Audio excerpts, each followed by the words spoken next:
Good morning everybody, it's Robert and Miller from Fireflight Photo. Yes, I'm dressed up for winter because it is winter here in New Hampshire, but unfortunately after 3.5 months of waiting for our new Ram van, it got delivered in December.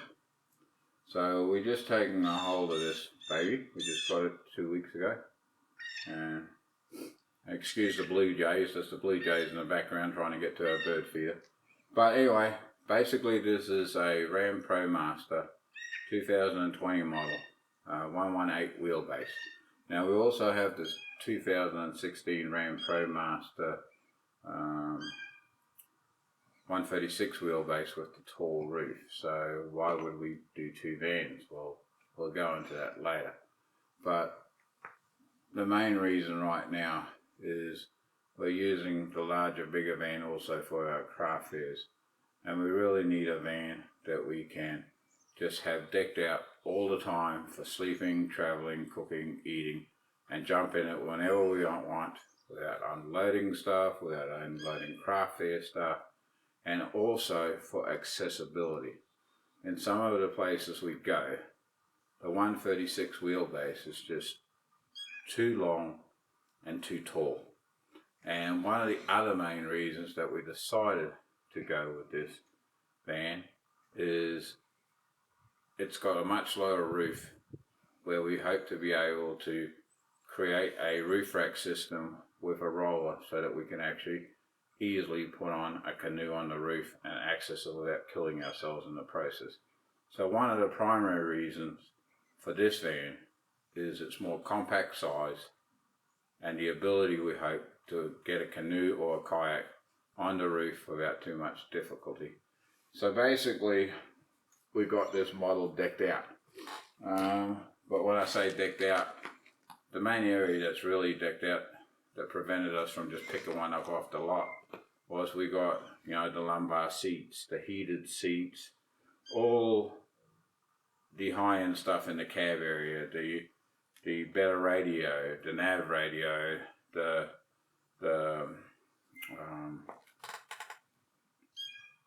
LED lighting system, the bigger alternator, all the things that we think we would use over time. And also one thing that we didn't have on our previous van, that is just a hassle to add afterwards, is the tow hitch with the power outlet. So even though we don't technically plan on towing a trailer, we might put some sort of luggage carrier, some sort of way to put propane or whatever. We just knew that we had to have this pre-installed.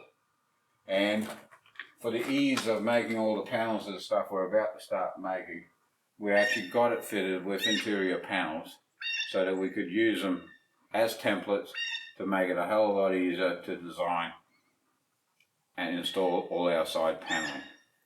Now all we've done so far is I've started putting a little bit of Killmat sound deadener in the doors. We've taken off the two rear door panels and we're about to cut and make those panels out of marine grade plywood. And in this door we've installed rib nuts, which we will show you shortly. But they are basically a threaded insert, so we're not going to rely on these cheap plastic inserts. We're actually going to be using proper threaded screws. So I'll just get this out of the way now. Whatever you see doing throughout our videos, we will put part numbers, cost, and everything, and where we bought them from, for everything we use in the video. So that's just like a little pre-warning right now, but we will do that. So anyway, we're using a special tool that helps install rib nuts without any kind of special things except a wrench and a socket set.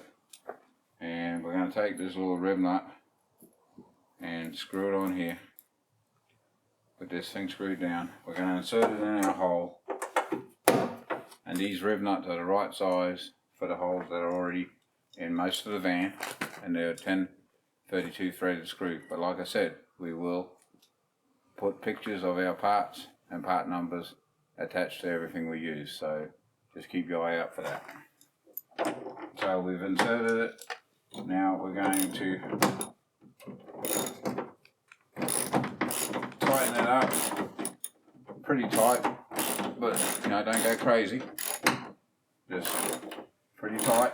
What it does is it spreads the flanges of the rev nuts behind and they flare out, and that leaves you with a beautifully threaded insert that we can now use instead of a non-threaded plain hole.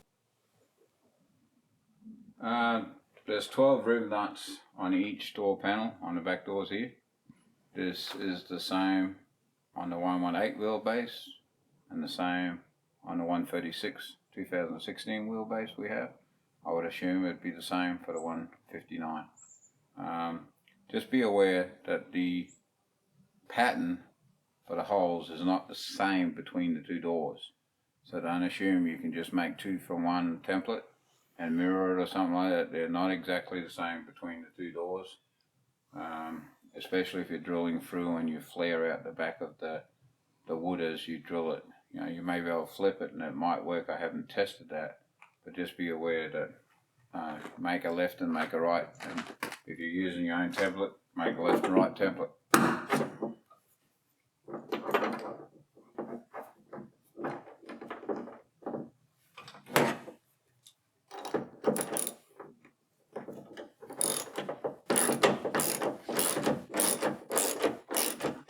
Just be careful if you're using a wrench like I am here, that the sharp edges of the wrench don't go past the tool and scratch your paint. Tighten reasonably tight, but not over tight, and just support it when you're letting it go so you don't loosen the insert, and just loosen it off enough, and then you can remove the little threaded tool here. And we've got 2 more to go.